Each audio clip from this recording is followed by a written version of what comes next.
And just thinking about you being the local horse whisperer, you may not think of yourself that way, and so to speak. That's quite a tagline for you. Quite. Yeah, and I think it's something that I don't know if I would consider myself a horse whisperer, but I'm definitely kind of a problem solver with people and their horses. And people hear the word whisper and they think it's all kind of butterflies and rainbows with the horses. And it's not. It's a lot like raising children. There's times where you've got to be kind of, the hardcore mom, but then eventually you can give them that look and they know you mean business and they, straighten up. And so horses are a lot like that. At first you might have to be really tough on them, but then eventually you want really light approaches with them. It starts out where, horse owners, I think, sometimes they don't get tough enough, and so they let a little problem become a big problem. So then you're going back to the basics and fixing it. With all of the breeds that you have worked with, I know that you don't really have a favorite. You've expressed that because of how you look at it. You seem to have sort of a pet whose name is Francis, Yes. and I'm sure a lot of people would like to hear about that. So Francis, I met him back in 2004. At the time I was showing draft horses a lot, and when you show the draft horses, the mules are also there. And I had a client that had just bought a mule, and I was like, hey, I'm already going to be at the show. Let's enter your mule. And I'm out warming him up, and that sucker he threw me off so quick. And that's something that mules, they're so flexible. Like, I swear they're double jointed. You'll be on them, and the next second you're on the ground. You don't even know what happened. And I don't mind falling off, but I do mind getting trampled. And so I'd fallen off. I'd try to catch the mule. He runs me over. I think he ran me over 3 times that day. I finally caught him, put him back in the barn stall, and was like, I'm not competing on this mule. So then this really nice lady that was stabled behind us came over and was like, you're already signed up for all these classes. Why don't you just show this new mule I got? She's like, I don't know if he knows much. I know he was a racing mule up at Bishop. Just try him out. So I rode him in barrels and Western riding and all kinds of stuff. And I was like, this mule's fun. But he had the bad habit of bolting when you'd get on and off. So you had to be pretty good about landing on your feet when you dismounted. I would kind of show him for a few years off and on. She was going to Bishop and I was going to be there. I would show Francis, and I always liked him. I just thought he was the cutest little thing. And real sensitive, always kind of worried, the boogeyman somewhere. And then years go by, I hadn't really heard from the gal that owned him. And she called me out of the blue one day and was like, do you think you could ever buy him? I'm like, I never have money, I go, I have a yearling mule, I'll trade you. I was shocked. She was like, yeah, come up today and swap him out. So I've never hooked up a trailer that fast in my whole life. And I went up there and got Francis, and, I rode him for years. I would go to a lot of the local dressage shows, and he was funny. He really liked the dressage thing, I think, because it was just him and me, and we could just focus. And I remember riding one time down in Poway. I'm in the middle of my test, and some horse gets loose on the property, and the judge is flagging me down during my dressage test, like, stop. And I'm like, oh, he won't care. Stuff like that doesn't bother him. So we just kept going on with our test, and judges really like him. He's just super cute, actually really forward moving for a mule. Sometimes they tend to not be real forward. And we would go to the Arab show down in San Marcos, and they have like all breed classes. So I would take a lot of my lesson kids down there, and one of them, Maya, she always really liked Francis, and she would show him, and he would win most of the classes down there. The Arab judges really liked him, and he was always well-mannered at a horse show, never made noise, super serious. He likes showing. At Bishop, around other mules, he's not that into it. He'd rather be at a horse show. So he's funny. Yeah. Interesting. Yeah. Whoa. So Wonderful. he's a good little guy. If there was one word, if you will, to share with people what horses have taught you, what would that be? I think to be humble, especially a mule will teach you that pretty quick. But, the second you think you're doing really good, something happens, and all of a sudden you're like, got to go back to the basics again.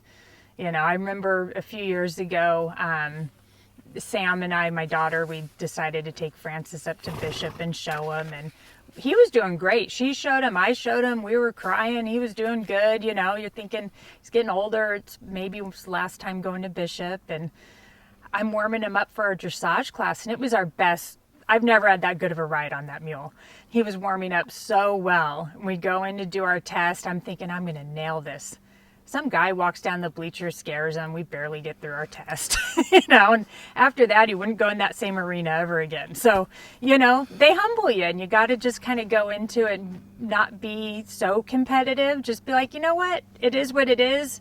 We're going to do the best we can. And worst case scenario, we'll get some nice pictures of us at a show, you know? So I think that horses really do teach you to be a humble person.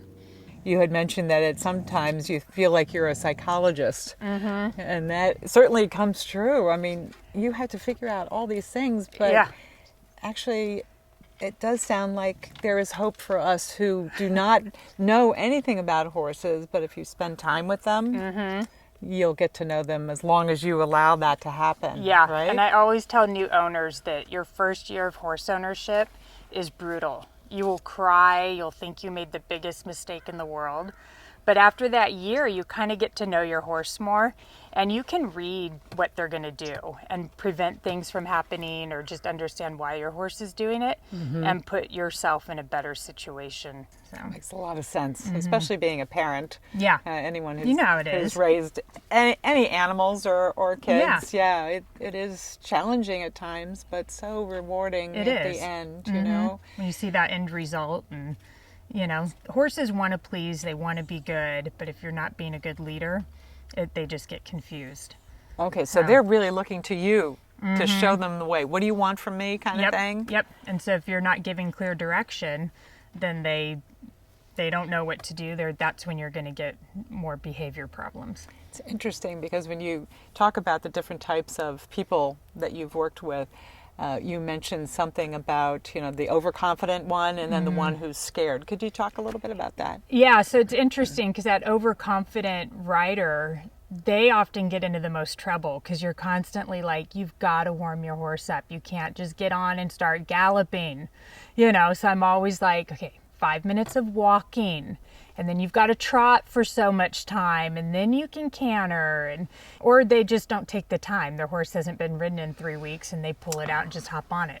You know, you're just asking for trouble. You got to maybe lunge your horse before you ride him.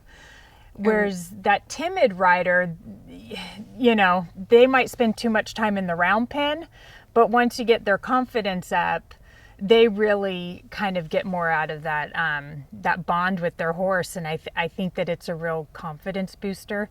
That's where I think horses are great for kids, because if you can ride this 1,000-pound animal, you're probably not going to be that kid getting bullied at school.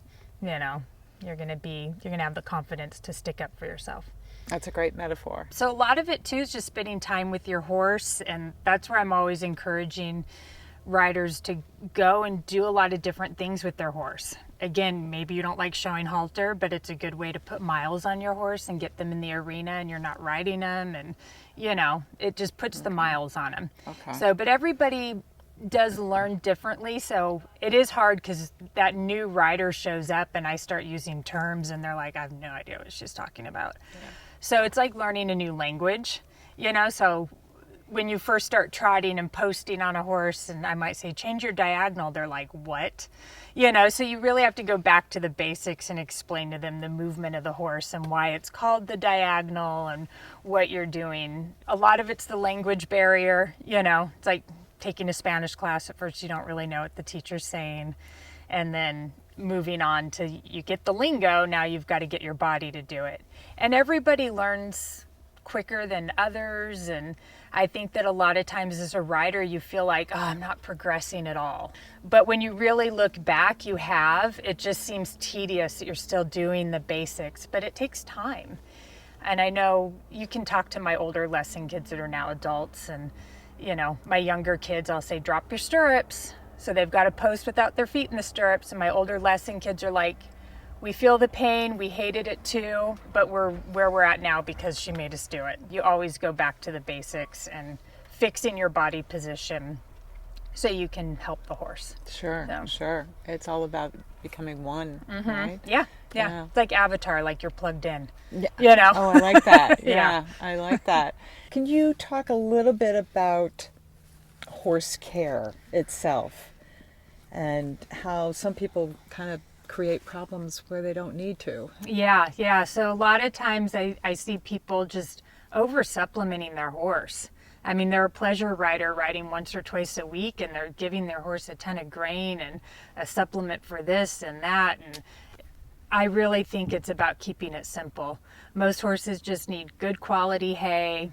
Sometimes an older horse might need a little bit of equine senior. But keep it simple. You know, people get into these fads and, you know, they want to buy this expensive bit or bridle or whatever. It doesn't mean you're going to be a better rider. So sometimes just going back to the basics, the basic care needs for your horse, you know, are kind of where it's at. I think that we've come a long way with our level of care that we can give to horses. You know, they're living a lot longer, and I think that, you know, you just kind of go back to the basics. They are happier living out in a bigger area, living with other horses. You're going to have less health issues that way. A lot of horses that are stabled and shown, lots of ulcers are going on. You know, they start getting little neurotic habits. Let them be a horse. So many times these show horses don't know how to be a horse. So if you can turn them out with others, let them kind of develop that hierarchy, you'll have a healthier horse. Talk to me a little bit, just briefly, about being a woman in the horse world. Is it different today than it used to be? Nowadays, you do probably see more women stepping up. I think when I was a kid, there were more, you know, men really at that top level. Whereas now it's probably a little bit more of an even playing field, but I do see a lot of men, you know, maybe they weren't riding for 20, 30 years. They came into it later in life and they excel really fast. And I think that where men have the advantage is they don't put so many feelings into it. Women are always, we kind of tend to humanize the horse, you know. Well, you know, they're not going to hurt me because they're my friend and I give them carrots. No, they'll still hurt you, you know. So a man, I think, is a little bit more of just a basic approach to the horse. And I think it's good to blend the two. We all have a place in the industry, and I think that where trainers especially get into trouble is a lot of trainers have big egos. And you've got a product to sell. And so say you're pumping out world championship quarter horses, you've got to provide something. You've got to put that product out there. And some horses maybe aren't going to be at that level. They've got that ego going and maybe they get into a little bit of trouble pushing the horse a little farther than what they need to. But I think we can all learn from each other. I love going to a show and just watching and seeing how other trainers do it. There's always, somebody's always got another little way of doing it that might work and the horse might understand it better. And that's really the bottom line, isn't it? Yep. Wow. And just briefly, going back to the beginning of when you started to ride, were you, I know for myself and for some other children, you know, in a child's life, they're kind of looking to escape from something, looking someplace that they might feel more safe or more accepted. Was any of that in your life at all? I think for me it was, you know, my parents worked. My mom was really good about, you know, we were a family, we all had to help. My sister and I made dinner, did the laundry, you know, we kind of kept things going as a family. It wasn't realistic that my parents could get me to like a baseball game to go do after school sports. But the horses I could walk to. So for me it gave me that an activity to go do after school and not be in front of the TV, and I built, you know, lifelong friendships from it. And I think from seeing a lot of these lesson kids come, I think the horses are really good at building confidence. Some kids maybe aren't going to be that kid that's good at team sports.